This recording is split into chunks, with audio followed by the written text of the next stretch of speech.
कुछ नशा तिरंगे की आन का है, कुछ नशा मातृभूमि की शान का है।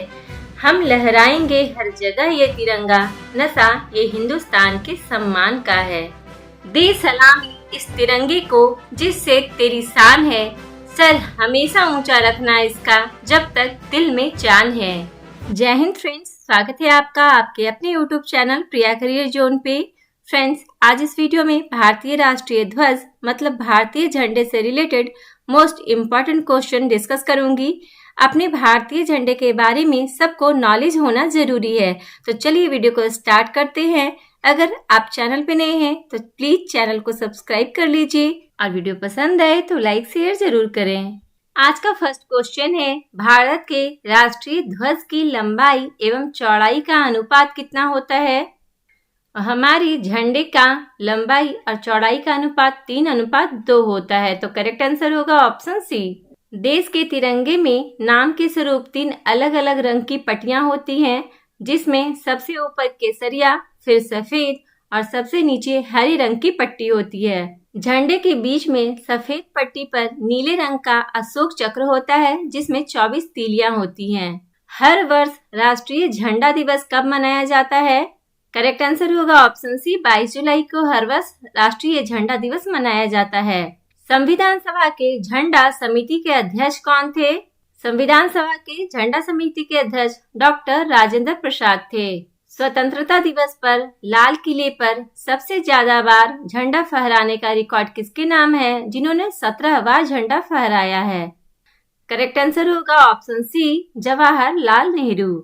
भारत के वर्तमान राष्ट्रीय ध्वज का डिजाइन किसने तैयार किया था? तो राष्ट्रीय ध्वज का डिजाइन पिंगली वेंकैया ने बनाया था, तो इसका राइट आंसर होगा ऑप्शन बी। स्वतंत्रता दिवस यानी कि 15 अगस्त को भारत का ध्वजारोहण कौन करते हैं?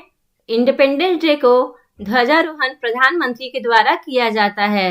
स्वतंत्रता दिवस 15 अगस्त को राज्यों में मुख्यमंत्री झंडा फहराते हैं। 26 जनवरी यानी कि गणतंत्र दिवस रिपब्लिक डे के दिन ध्वजारोहण कौन करते हैं?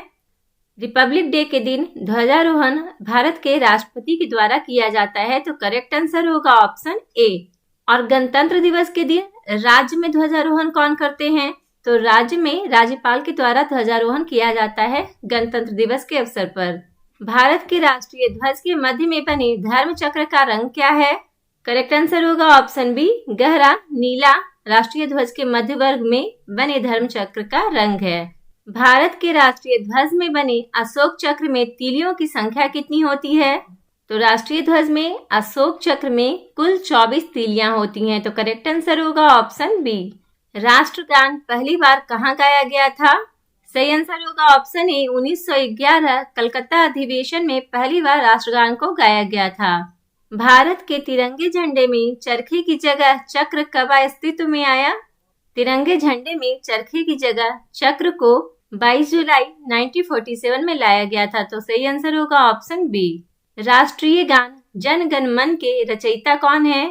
तो जन गण मन के रचयिता हैं रविंद्रनाथ टैगोर।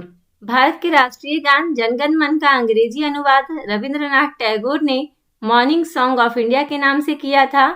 राष्ट्रीय गान पहली बार 26 जनवरी 1911 के कलकत्ता अधिवेशन में गाया गया था और संविधान सभा ने 24 जनवरी 1950 को इसे राष्ट्रीय गान के रूप में अपनाया था। राष्ट्रीय गान जनगण मन को संपूर्ण रूप में गाने में 52 सेकंड का समय लगता है। राष्ट्रीय गान जनगण मन को संक्षिप्त में गाने में 20 सेकंड का समय लगता है। यह कथन किसका है? एक ध्वज न सिर्फ हमारी स्वतंत्रता बल्कि सभी लोगों की स्वतंत्रता का प्रतीक है। सही आंसर होगा ऑप्शन ए, जवाहरलाल नेहरू। भारत का राष्ट्रीय गीत कौन सा है? भारत का राष्ट्रीय गीत है वंदे मातरम, तो सही आंसर होगा ऑप्शन ए। भारत का राष्ट्रीय गीत वंदे मातरम के रचयिता बंकिम चंद्र चट्टोपाध्याय हैं। भारत का राष्ट्रीय गीत वंदे मातरम गाने में 65 सेकंड लगता है। भारत का राष्ट्रीय गीत वंदे मातरम को पहली बार 1896 में कलकत्ता के 12वीं अधिवेशन में गाया गया था। सुप्रीम कोर्ट ने किस आर्टिकल के तहत ध्वज फहराने के अधिकार को मौलिक अधिकार के रूप में घोषित किया है? करेक्ट आंसर हो जाएगा ऑप्शन सी, आर्टिकल 19A में। भारत का राष्ट्रीय गीत वंदे मातरम कहाँ से लिया गया है?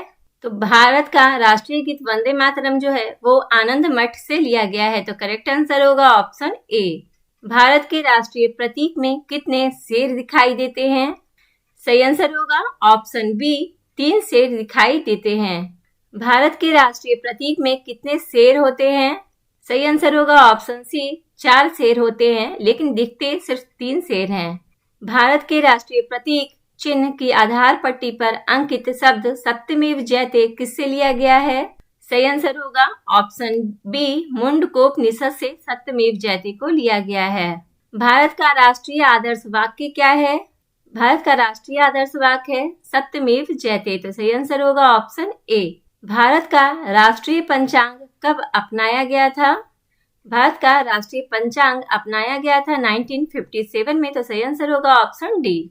भारत का राष्ट्रीय पंचांग शक संवत पर आधारित है। 22 मार्च 1957 को शक पंचांग को ग्रेगोरियन कैलेंडर के साथ राष्ट्रीय पंचांग के रूप में अपनाया गया था। भारत के तिरंगे झंडे के बारे में कौन सा कथन सही नहीं है? करेक्ट आंसर होगा ऑप्शन ए, ध्वज की लंबाई और चौड़ाई का अनुपात 2:3 नहीं बल्कि 3:2 होता है। तो करेक्ट आंसर होगा ऑप्शन ए। सफेद पट्टी के मध्य में एक चक्र है जो कि प्रगति और गतिशीलता का प्रतीक है, ये सही है। झंडे के बीच का चक्र अशोक चक्र से लिया गया है, ये भी ऑप्शन सही है। इस चक्र का व्यास ध्वज की सफेद पट्टी की चौड़ाई के 3/4 के लगभग है, ये भी ऑप्शन सही है। राष्ट्रीय झंडा फहराते समय सबसे ऊपर कौन सा रंग होता है? सही आंसर होगा ऑप्शन सी, केसरिया। हमारे झंडे में सबसे ऊपर का रंग जो होता है वो केसरिया होता है। देश में किस कानून के तहत तिरंगे को फहराने के नियम निर्धारित किए गए हैं? सही आंसर होगा ऑप्शन सी, ए और बी दोनों, फ्लैग कोड ऑफ इंडिया और भारतीय ध्वज संहिता। देश में फ्लैग कोड ऑफ इंडिया भारतीय ध्वज संहिता नाम का एक कानून है जिसमें तिरंगे को फहराने के नियम निर्धारित किए गए हैं और इन नियमों का उल्लंघन करने वालों को जेल भी हो सकती है। आज की वीडियो अगर आपको पसंद आई होगी तो लाइक शेयर जरूर कीजिएगा। चैनल पे नए हैं तो प्लीज चैनल को सब्सक्राइब कर ले और पास वाले बेल आइकन को प्रेस कर ले ताकि न्यू वीडियो का नोटिफिकेशन आपके पास सबसे पहले पहुंच सके। तो मिलते हैं ऐसे ही किसी नई वीडियो में, तब तक के लिए बाय बाय, टेक केयर, जय हिंद।